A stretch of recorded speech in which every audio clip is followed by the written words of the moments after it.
Kryetari i komunës së Skënderajit Fadil Nura hapi akademinë përkujtimore duke përshëndetur të pranishmit e shumë personalitete nga Kosova, Shqipëria dhe vendet e tjera.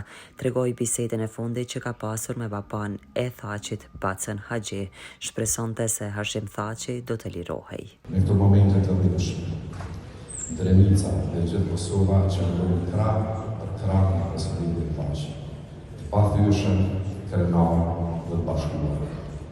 Nga këtu, dhe kudo tjetër, i dërgojmë kushtimet më të thella presidentit Thaçi, familjes së tij dhe gjithë atyre që u preken nga vdekja e Bacës Haxhi. Kryetari i PDK-s Memli Krasniqi me këtë rast tha se Baca Haxhi nuk ishte vetëm i UAJ, por i gjithë Kosovës, dhe Bedri Hamza gjithashtu foli me shumë emocione për Bacën Haxhi e për ish presidentin Hashim Thaçin. Linda Rama, bashkëshortja kryeministrit të Shqipërisë Edi Rama, tha erdha këtu për t'i dhënë lam të mirën Bacës Haxhi me respektin e thellë për këtë familje të njësuar me historinë e Kosovës, falënderit për jemëve të tij Hashimit. Kjo është një ditë e trishtuar. Dhe në këtë ditë të trishtuar jam këtu me ty, Nana Hyr, jo në këmbë të Edit, po në rast të parë sepse e di mirë se çfarë do të thotë të jesh prind i një politikani e posaçërisht nëna e një politikani. E kam përjetuar pranë nënës së Edit.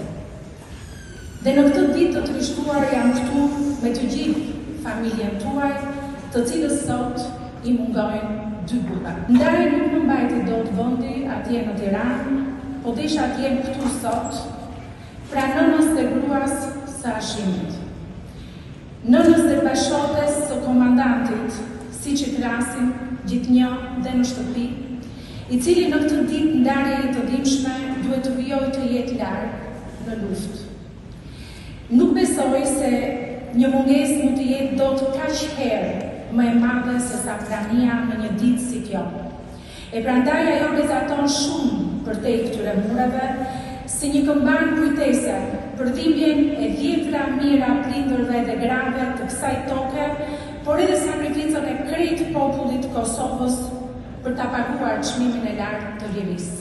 Kryetaria Kuvendit të Shqipërisë Elisa Spiropali, kjo është e mundur kur urtësia, njerëzilloku, ndershmëria, lidhjet e forta me njerëzit dhe përkushtimi i përditshëm i një burri që duket i zakonshëm, shumë fishohen, ndriçojnë dhe sfrymëzojnë përkushtimin dhe sakrificat për njerëzin, kombin dhe për atë dheun. Gjithçka që ishte, jeton dhe do të jetojë në birin dhe shëmbulltyrën e vet, Hashim Thaçin dhe në pasardhësit e tij.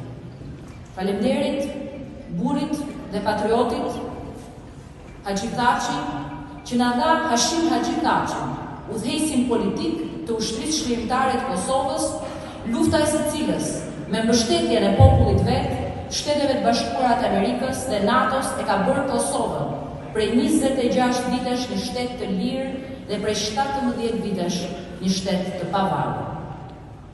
Nuk i bën nder askujt, përveç armiqve të lirisë, fakti që Hashim Thaçi dhe udhëheqësit kryesorë të ushtrisë shkrimtare të Kosovës janë sot në 7 penxhere në Hag.